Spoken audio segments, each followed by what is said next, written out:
Nagbabalik po ang Premier Volleyball League Reinforced Conference dito lang sa SNA kung saan naitapla na po ng Water Defenders ang laban kontra sa Cool Smashers after a lot of incredible spikes mula sa kanilang living legend na si Jeng Bowley.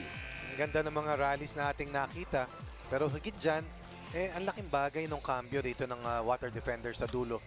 Akala natin maitutuloy-tuloy ng Cool Smashers na 2 sets ang kanila magiging kalamangan. But in the end, ang laking bagay nitong si Jeng Bowley. Kumbaga, throwback performance for the most decorated player in the V-League history. And once again, turning back the hands of time, helping out the Water Defenders, this time win the attack battle. At pag pinag-usapan naman natin ng blocks, nabuhay ng gusto rito ang Cool Smashers. Pero, yung kanilang service reception na problema rito, 5 points from the service line, coming of aces para sa Water Defenders. Tight. At I felt, probably, yung isang unforced error na yan, naging problema na rin yan ng Cool Smashers pagdating sa dulo. At ngayon, pivotal third set coming up between the Water Defenders and the Cool Smashers.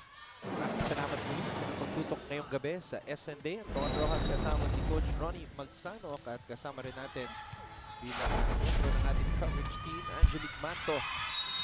Rumuronda sa loob ng Phil Oil Flying V Center sa lungsod ng San Juan. Ang ating DJ Angel. Guest player, Kutika Kauping. 3-5 or 3-5 ang kartada ng Cool Smashers. 6-2 naman para sa Water Defenders. Bravo. Jenny Keddy. 1-all. Napaka-aktibo. Magka-rhyme, ano? Jenny Keddy. Jenny Keddy, also from California. California Polytechnic State University. Okay, balikan muna natin ang ating mga tweets from Topsy_Turvy.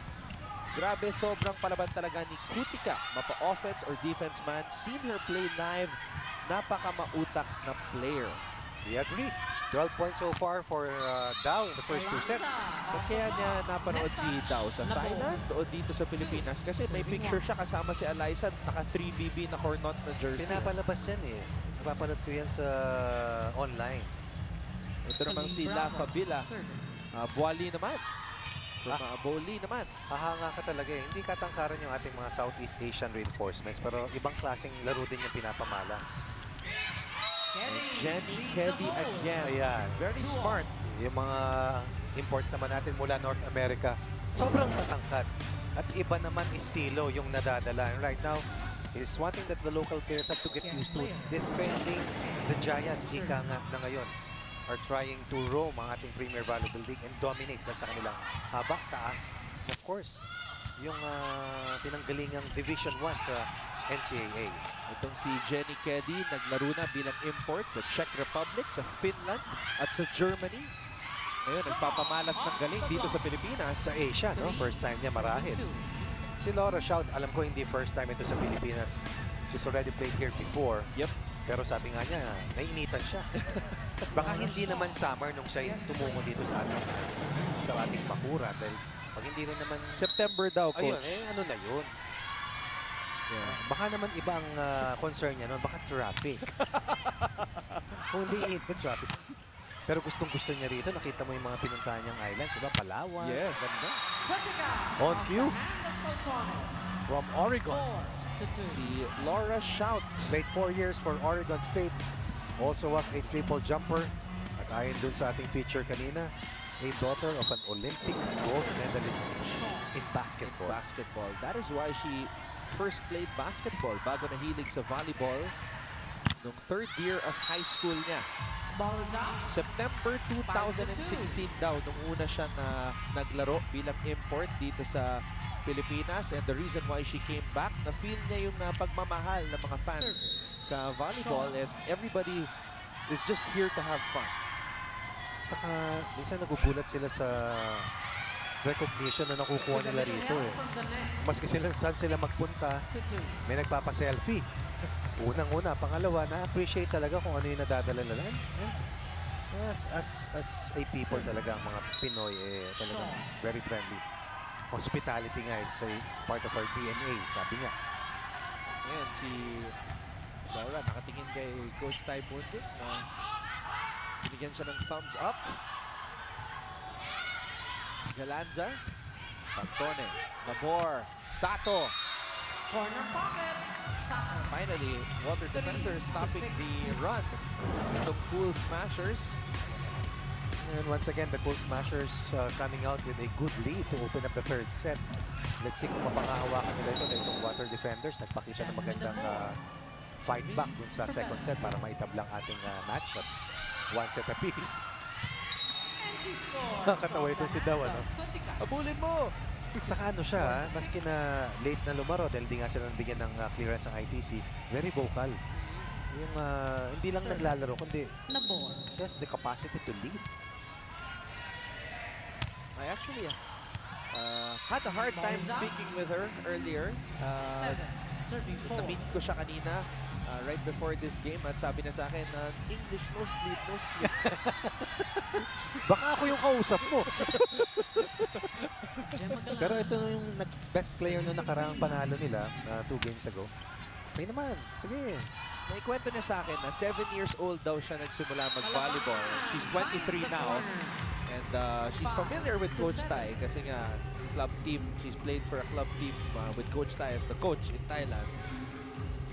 I was looking at her playing resume. Guest player. Represented Thailand, I believe, in the World Youth competition. So, seasoned na itong manlalarong ito. At saka high-scoring player talaga. But Wally sprays her serve out and now 3-point lead sa first technical time. Babalik po, PBL, dito lang sa SNA. This match is brought to you by Ribisco, making delightful moments possible anytime, anywhere. Enjoy na enjoy sa mga pinapatugtog ng ating kasamang si DJ Tronics dito sa Phil Oil Flying V Center sa lungsod ng San Juan. Maraming salamat muli sa inyong panonood ngayong gabi. Sato. Ton Ross Ball is kasama si out. Coach Ronnie Magsanok at si Angelique 95. Manto para sa aming SNA coverage ng Premier Volleyball League. Sa kasalukuyan, lamang po ang Pool Smashers kontra sa Water Defenders, 9-5. Service. Soriano. Pao Soriano, dating Queen Falcon ng Adamson. Sisimula ng rally na ito. Looping serve. Joust at the top. Overreach. Called on Kutika.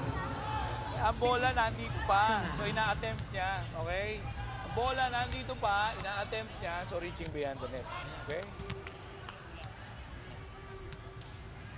Beyond the net daw ang tawag. Service. Number 11. Risa. Very tough to call. Dahil bola patungo sa side ng Pool Smashers. Pero nakita natin yung motion ni Jasmine Abor na sumubok ng isang one-handed set. Kutika. Ito naman ang pambawi ni Kutika. 10-6. 4-point lead para dito kila Liza Valdez. Natanong ko siya kanina, Anton, nung palabas ko kanina, papunta ako ron. Tinanong ko kung may Alex sakit siya. Cabanas. Sabi niya, pinapahinga yung paa niya. Serving for the cool. Yun kasi yung iniindang injury ngayon ni Eliza Valdez, yung kanyang right ankle. Tama naman, di ba? To what it seemed in the past, what looked like cramps is actually an injury to her right ankle. Faltones. Ball is out. Okay, balikan muna natin si 11-6. Angelique Manto with this report. Anton and Coach Ronnie, hindi lang pala itong si Eliza Valdez ang nakaranas na maging coach, si Coach Ty Bundit noon, pero ito rin palang si Area Patnongan na dating Lady Eagle na graduate sa kursong psychology. Pero kung ikukumpara daw yung ways ni Coach Ty from collegiate to the V-League, mas mahigpit daw ito nung Lady Eagle pa siya kumpara sa ngayon na power smasher na siya. And speaking of intensity naman, nakita na natin na naglabas pa ng isang trick itong si Coach Ty sa kanyang sleeve sa paggawa kay Cheska Daklakin na maging libero sa larong ito. Pero nakausap ko naman si Coach Oliver Almadro at nasabi niya na it's all about maximizing the potentials and skills of their players. At ito na rin siguro yung paghahanda nila sa pagpasok nila sa quarterfinals bilang naghahanap sila ng perfect combination or sa rotations nila. So they're really looking forward to the quarterfinals and moving on to the finals. At Coach Ronnie? Yun nga ang pinag-uusapan namin, Angelique, ni Coach Ronnie kanina, yung kagandahan ng tournament na ito, walang may eliminate sa unang bahagi ng reinforced conference. Tama yan. So maraming chances, maraming oras para mag-eksperimento ang mga kupunan natin. Na ginagawa na ng ating mga coaches ngayon. Of course, ang isang hindi natatawid na sigurado sa semifinals sa ngayon ay ang Philippine Air Force. Pero may chance pa sila dahil lalaro sila sa quarterfinals. Katulad ng team ni Coach Ty Bundit nila, Alyssa Valdez. Yung dalawang teams na tatawid agad sa semifinals, magpapahinga yan. Pero alam ko ang ating huling playdate ng ating double round elimination ay sa Huwebes.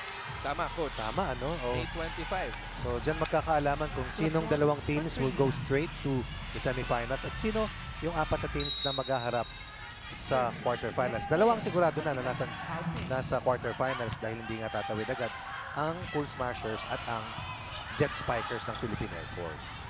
Yan ang sinabi mo kanina, Coach Ronnie, ang quarterfinals magsisimula na po ngayong Sabado. Oo. Bilis, ano? Hindi ordinaryong laban itong competition na to dahil matibay. Every play date, laro ka. Pag pumasok yung Sunday game, laro ka ulit. But of course, the reward is such that pag nalampasan mo naman yung roadblock na yun, napakalaking bagay naman dahil diretso ka na sa semifinals. Joran Singh in action for the first time. Ang pambato ni Coach Roger Gurayev. Kasama ni Judge Santiago, of course, Lady Bulldogs. Ito naman ang adjustment ng mga local players sa pagpasok ng mga reinforcements, Coach Ron. Tama. Ang tawag ko nga dyan yung mga collateral. Siyempre, kaposisyon mo. Si Ivory Mulia. Diba? She was playing so well. Pero ganun talaga. Sasakripisyo ka. Jem Ferrer. Napakahusay na playmaker. Water defenders, sinusubukang maipanalo ang kanilang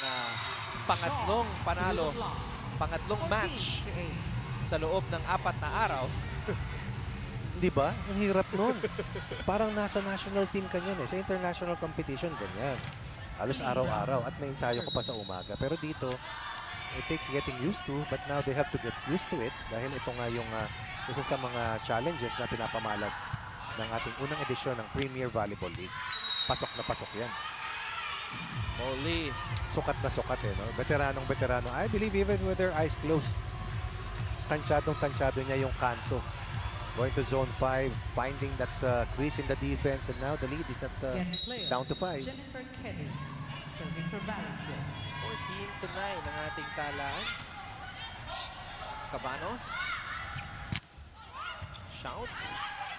Kelly. Sato. Cabanos binigay dito kay Galanza. Back set para kay Shout. Outside hit, Shaw. Masyado mahaba yung palo rito ni Shout. Water defenders creeping in, lead down to 4 doon sa ating nakalipas na set. I believe mas maraming errors doon ng Cool Smashers. Bagay na ayaw sana nilang maulit sa kanilang tasa na makabawi pagkatapos matalo sa second set. They had 6 errors. Tama, no? Soriano, the hand of Yun 6. actually yung problema 15 nitong to 10. Cool Smashers. Totoo yan. Sila pagdating Totoo sa yan. errors. Pero sana sa pagdating ng mga reinforcements, steadier sila at meron na nga silang kumbaga ipang dulo. Dahil dati nagiging knack sa kanila is yung walang pang dulo, walang pang finish dahil napapagod na nga si Alyssa Valdez sa pagtangan sa kanyang mga kasama. Pero ngayon, uy! Nagalit. Naalala ko tuloy yung block ni Kevin Durant kanina. Isang tira, 2 beses sinapal eh. Ito, 2 beses in-spike yung bola. Cool Smashers 16, Water Defenders 10. Magbabalik po ang PVL dito sa SNA. Ayan po, Benedict Chua. And of course, beside him, Tony Liao, the commissioner of the PVL. And Sir Moying Martelino, Yes. right behind them. Together with Ricky Palou, the men behind Sports Vision. At the service zone, The proponent of the V-League, and of course, ang ating katuwang dito sa ating Premier Volleyball League. Nung nagsimula sila, alam ko kasama pa nila si Jun Bernardino o yung son ni Jun Bernardino, si Nolan. Oo, back goes nakasama up. sila. Point and serve, go to Balancur. Ayan po si Mr. Ricky Palou na katabi ni Sir Moying. Pinaliwanag ni Sir Ricky nung ating last play date, yung reformat natin sa ating competition. Good serve. Rakraken still being targeted with Jasmine Nabor. Libero ka na pala ngayon, ha? Okay, ready ka na. Service. Nabor. Dalawang magkasunod na puntos mula sa Water Defenders. Well read by Lumabas. 17 Regalong to 12. puntos naman para sa Cool Smashers. 5-point lead. Maganda-gandang buntong hininga para kay Coach Ty Bundit. Naputol yung charge back dito ng Service Water Greenland. Defenders. Plus Subalit, 1 for Valley Pure. may sukli din. To 17. Service error, yes. Jean Boli.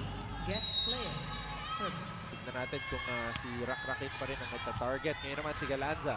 Cabanos, one-handed set. Napalo pa ni Pau. Soriano off the hand of Ibo Boli. si Pau Soriano. Once again, Alex Cabanos with the right decision. Making sure na merong mangyayari dun sa broken play na yon. And Eliza Valdez, Greenland. situational sub, designated server. The face of the Cool Smashers. Who has become a service specialist in this match to rest her right ankle. Well, she does have 18 service aces in this conference. And with a teammate like Dao, you can afford to rest. That's true. Now the lead is at its biggest courtesy of Dow. 6-point lead para sa Cool Smashers.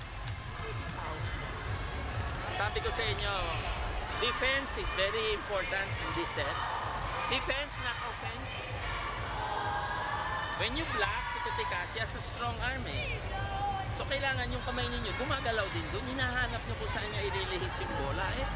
Bumabla kayo, nakataas lang yung kamay ninyo. Eh, hindi naman niya patatamain sa kamay niyo yun eh. Siyempre ililihis niya. Hanapin nyo kung saan niya ililihis. Isa lang naman, dito lang naman, mahina yung isang kasama eh. Diba?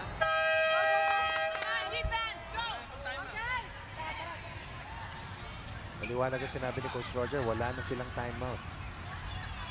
This is a risk that he had to take dahil umaalagwa na rito ang Cool Smashers. Paying tribute to Kutika and also probably trying to re-energize yung defensive mindset ng kanyang mga manlalaro na bago nga naman maka-opensa, kailangan mong dumipensa bago ka makapalo. Nabor. Malabanan. Cross court. Galanza. Cabanos binigay dito kay Kutika. Puntos na naman para sa Cool Smashers. Hindi lang basta strong arm eh. I'd say the strong arm of the law. So makikita mo, nandun na yung double block. Tinatalo na nila ng una, but still overpowering the double block. Scoring off the block. Once again, rating the biggest margin para dito sa Cool Smashers. 7 abante ng pink shirts. Sing. Valdez. Cabanos binigay dito sa gitna para kay Bravo. Nabor. Malabanan. Rakraken. Kutika from Cabanos through the hands of the blockers. Malabanan umatras. Binigyan ng free ball ang Cool Smashers. Kutika na naman! Kutika acknowledging that pass coming from Cabanos. Habang mainit, bigyan mo ng bigyan. Kataasan mo yung pagkakataon. 8-point lead for the Cool Smashers. Good response after losing the second set, 25-20. At dito, na-sustain nila yung maaga nilang kalamangan. Bagay na hindi nila nagawa dun sa second set dahil kinain yung lamang nila at natablahan sila nitong Water Defenders. 18 puntos na ang naitatala ni Kutika dito sa laban na to. Valdez. And Eliza Valdez getting her first point in the match in the most unusual of ways. She'll take that. So that brings her scoring total to 186. Tama, di ba? Ako lang, eksakto. Hindi pwede yung parang standing. Sobra ng ilang inches. Ayaw ni Colleen Bravo yan. Ayusin yun. Samantala, Risa Sato, mahirap na set yon. I believe Risa Sato is the leading local scorer today for the Water Defenders. Behind Soltones. Right? But in this match, probably. In this match, yes. In this match. Solid yung kanyang pinapakita.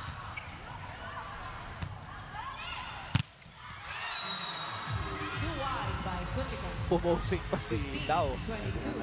Nagantay ng sentensya eh. Almost a cut shot for Dao. But would not connect. Still a 7-point margin para dito sa Cool Smashers. Cabanos. Kutika. That hits the net. Alanganin yung pasa dito 16 kay to Kutika. 22. Timeout muna si Coach Ty Bundit. Green line. Happy. One more.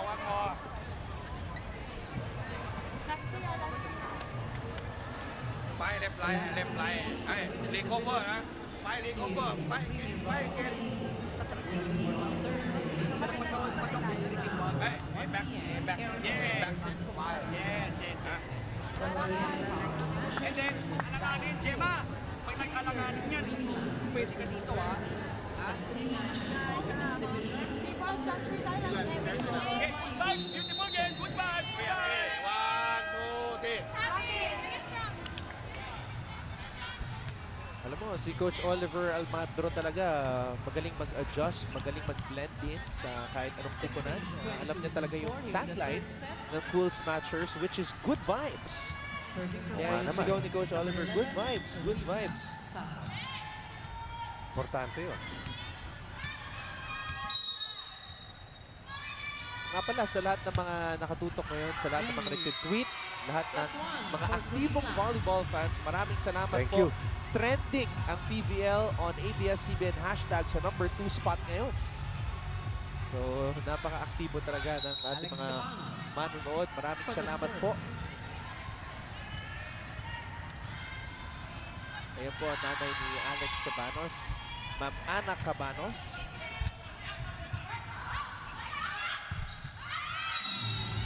Off the block point coming from Aiko Ordaz. Of course, Alex Cabanos used to be a top setter for De La Salle Sobel in high school, playing with the likes of Kim Kennedy and Don Candisi. Mula sa 7, bumaba na sa 5 ang abante rito ng Cool Smashers. Wala nang timeout for Coach Roger Durayev. They continue to stay strong and try to inch closer. Jorel Singh. Off the block na naman. 18 to 20. Mahabol dito ang Water Defenders, Yes. Coach Ronnie. That's true. 1 point away ang Cool Smashers from a set point. Ordaz. Coach Ty Bundit talking to Laura Shout, trying to encourage her to be more efficient sa kanyang blocking. Press the block, sabi ni Coach Ty Bundit. There she goes. Kutika Breaks the block. is able to get that Green one line through despite now Keddy at set point and Jorel advantage. Singh's presence. No blocker is tall enough para dito kay Dao. Yung kanyang attitude talagang Guest player. paluin ko. Hindi papasang hindi swipe eh. Didiretso talaga niya. Nabor. Nice pass. That is in. 19 to 20. Somehow you have to be able to extract yung potential ng reinforcement mo. Maintindihan mo kung anong gusto niyang pasa, saan, at kung kailan. 5 set points. Cabanos. Binigay dito kay Gemma Galanza. And Galanza is able to end the set para sa Cool Smashers. To 19. Panoorin natin muli. Number 4. Cabanos to Galanza. That's set number 3 for the Cool Smashers of Coach Ty Bundit. Isang set na lang ang kailangan na ni Coach Ty para makamit ng panalo. Babalik po tayo para sa set number 4 dito lang sa SNDA. This is the Premier Volleyball League.